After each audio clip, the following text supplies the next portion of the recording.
CBFA anunciou os 12 nomes da seleção masculina de flag que jogará o Intercontinental no Panamá agora no mês de setembro. A convocação mostra o retorno de um velho conhecido na posição de quarterback, uma reformulação no setor de recebedores e uma consolidação em nomes na defesa brasileira. Eu sou Gabriel Cantagesso, aqui nesse canal eu falo de flag, seja das minhas vivências, parte tática, parte técnica e, por que não, falar de seleção também.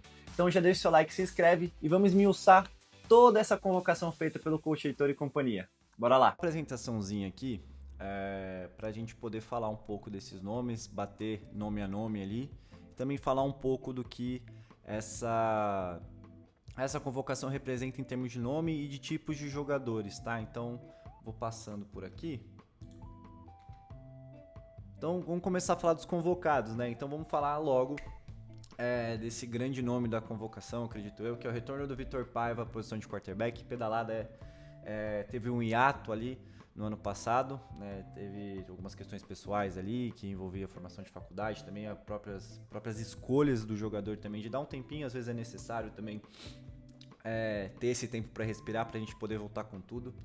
E o Vitor Paiva retorna já na convocação para o Intercontinental, ele que jogou o último Intercontinental também, né, e precisou sair, né, não terminou o Intercontinental da última vez. Então agora fica a expectativa de como o Brasil competirá a nível regional, né, a nível Américas, com o seu QB full time, né, todos os jogos. Então a gente sabe ali que no terceiro dia, nas classificatórias, a gente não teve nosso QB principal no último Intercontinental, então é importante a gente ter essa consistência na posição, e o Pedalada é indiscutivelmente, na minha opinião, o melhor QB brasileiro de flag football, beleza?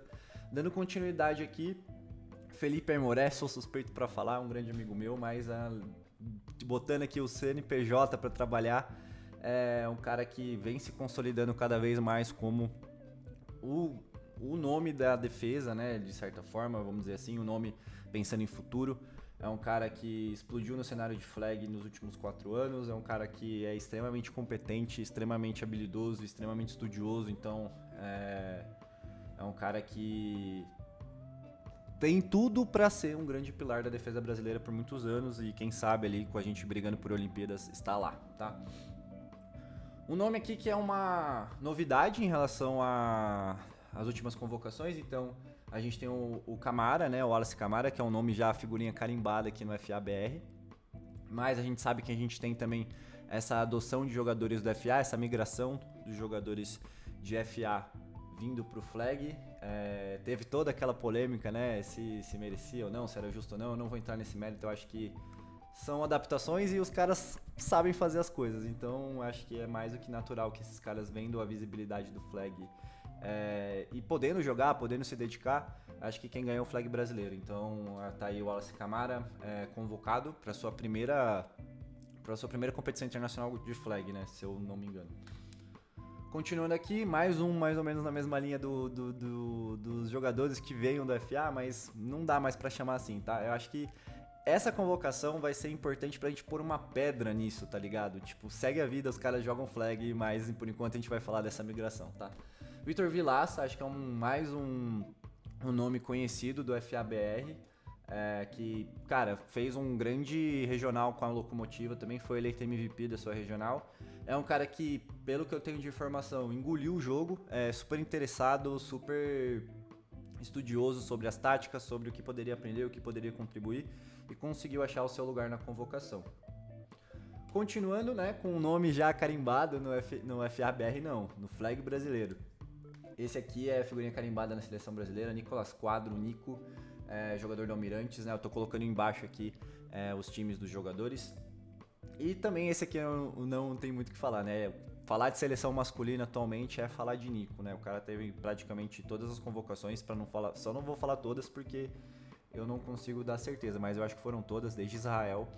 É um cara que é um pilar ofensivo, é um cara que roda de segundo passador, quebra um galho na defesa também se precisar, é um cara que, se você der uma tarefa para ele vai dar um jeito de desempenhar no nível da seleção. Então é um cara muito importante, além do aspecto de liderança e experiência.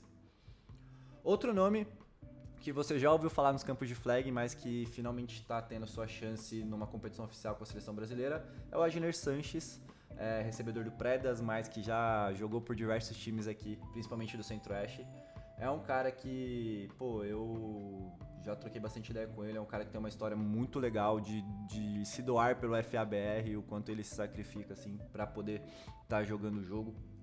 É um cara que é muito físico, muito rápido, consegue trazer um elemento de fisicalidade e velocidade ali que vai ser importante para essa seleção também, pensando nos enfrentamentos das Américas. Continuando aqui, João Pedro Sherman, né, mais um que mostra a consistência de nomes dessa defesa. Sherman é um cara também que esteve no último Mundial e faz parte dessa continuidade da rotação defensiva, né? Eu tô muito animado para ver essa defesa com mais um ano de entrosamento e treinando bastante juntos. Matheus Silva, recebedor, atleta do Croco, é um outro cara também que se manteve em relação ao ataque, né? Então, jogadores do ataque que se mantiveram em relação à convocação passada, acredito que tenha sido ele e o Nico. A gente vai olhar mais pra frente aqui e fazer essa comparação. E é um cara que também consegue ser um complemento tático pro ataque, né? Acho que Nico e Matheus vão fazer a função muito de colocarem os caras físicos a estarem aptos a trazerem o seu elemento de fisicalidade, enquanto o Nico e Matheus conseguem ser esses caras mais táticos e não menos físicos, mas caras mais técnicos, que rodam múltiplos passadores, que consigam desequilibrar o jogo por maneiras táticas e, claro, também físicas. Aqui uma outra novidade. É a única novidade na defesa, então é esse sexto homem, né, o Juan Carvalho, que também joga no ataque, ele que foi muito importante para a campanha do BH Wolves, para levar o BH Wolves para a superfinal.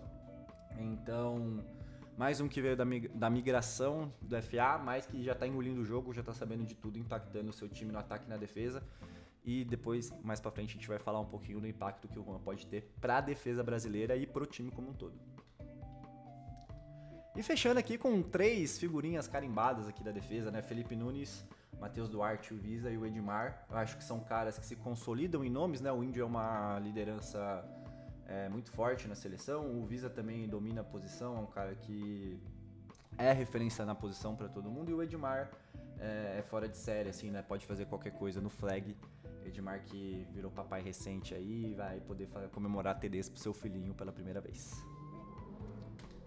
Bora lá, então, em relação à última convocação, o que a gente tem de cenário aqui? A gente tem o retorno do Vitor Paiva, as estreias do Camara, do Vilaça, do Adner e do Juan, e as manutenções, né, do Aimoré, do Nico, do Sherman, do Matheus, do Índio, do Edmar e do Visa, tá? Então, esse é o nosso panorama aqui da convocação, enquanto me ligam no meio do vídeo.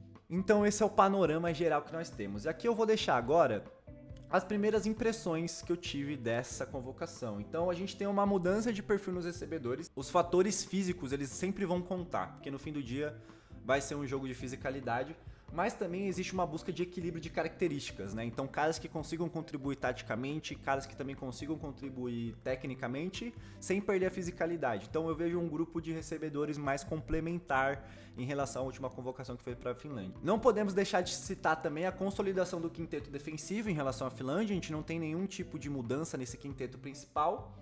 E o entrosamento pode ser um fator muito positivo para esse quinteto e para essa defesa, e a partir daí conseguir vencer jogos. E falando em defesa, né, acho que eu quero entender como esse sexto homem defensivo, como o Juan pode impactar taticamente no jogo. Será que a gente vai ter maior rotação de jogadores que a gente sabe que é da defesa, mas que podem jogar no ataque, como o Aimoré, o Índio, o Edmar? Eu quero entender como que o Juan pode ser utilizado para liberar esses caras para também contribuir no ataque, dependendo do situacional do jogo. E você, o que você achou da convocação? Quem ficou de fora? Quem você acha que deveria ter sido convocado? Deixa aqui nos comentários e bora trocar ideia e vamos torcer para nossa seleção rumo ao Mundial. É muito importante esse Intercontinental, tá? As 5 primeiras seleções vão para o Mundial. A gente teve a mudança que não vai ser mais inscrição para o Mundial, né? Então os times têm que se classificar como se fosse a Copa do Mundo de futebol.